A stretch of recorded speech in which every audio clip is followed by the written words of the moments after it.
Welcome to global channel. Jayanti Amirshetti tip and cooking ఛానల్కి స్వాగతం. అక్షయ తృతీయను అత్యంత శుభప్రదమైన రోజుగా పూర్వీకులు చెప్పారు. ఈరోజు బంగారం, వెండి వస్తువులను కొనుగోలు చేయటం వల్ల కలిసి వస్తుందని చాలా శుభప్రదమని అంటారు. అందుకే ఈరోజు బంగారు, వెండి కొనుగోలు చేయటానికి ఎక్కువగా మహిళలు ఇష్టపడతారు.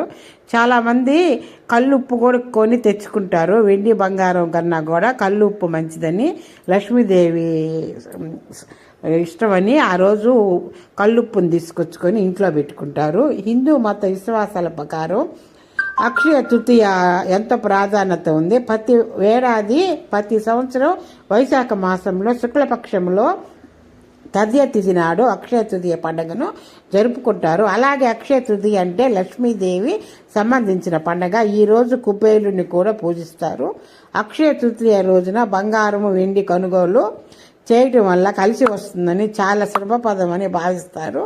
ఆ రోజున చేసిన దానాలు, పూజలు అక్షయముగా ఉంటాయని నమ్మకం. అందుకే అక్షయ తృతీయ రోజు బంగారం కొనడానికి మహిళలు ఎక్కువగా ఇష్టపడతారు.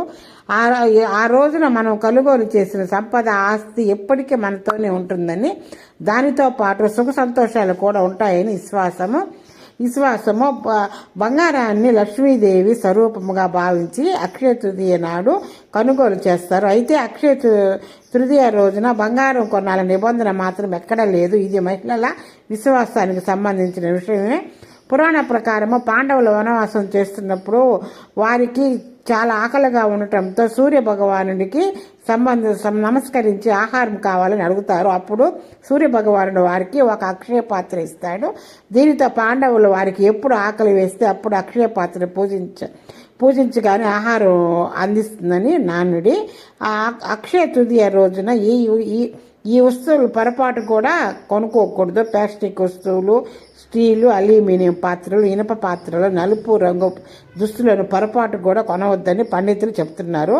వాటిని అక్షయ తృతీయ రోజున కొనడం వల్ల ప్రతికూల శక్తులు ఇంట్లో ప్రవేశించి అవకాశం ఉందని చాలామంది నమ్ముతారు. అంతేకాదు గృహవాస్తు దోషాలు కూడా పెరిగే అవకాశం ఉందని, అందుకే ఈ శుభ సమయంలో వీటిని పొరపాటు కూడా కొనకూడదు. అక్షయ తృతీయ రోజున పూజా కార్యక్రమం చేసుకున్న తర్వాత పొరపాటు కూడా నిద్రపోకూడదు. ఈరోజు పవిత్రమైన రోజుగా భావిస్తారు. ఈరోజు సాత్విక ఆహారం తీసుకోవాలి.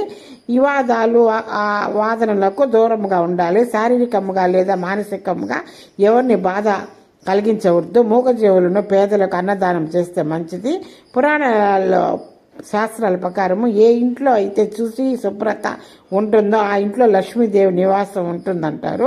సూర్యోదయానికే ముందు ఇల్లు వాకిళ్ళు శుభ్రం చేసుకొని ఇంటి ముందు ముగ్గులు వేసి ఇంట్లో దీపారాధన చేస్తే ఆ ఇంట్లో లక్ష్మీదేవి ఉంటుందని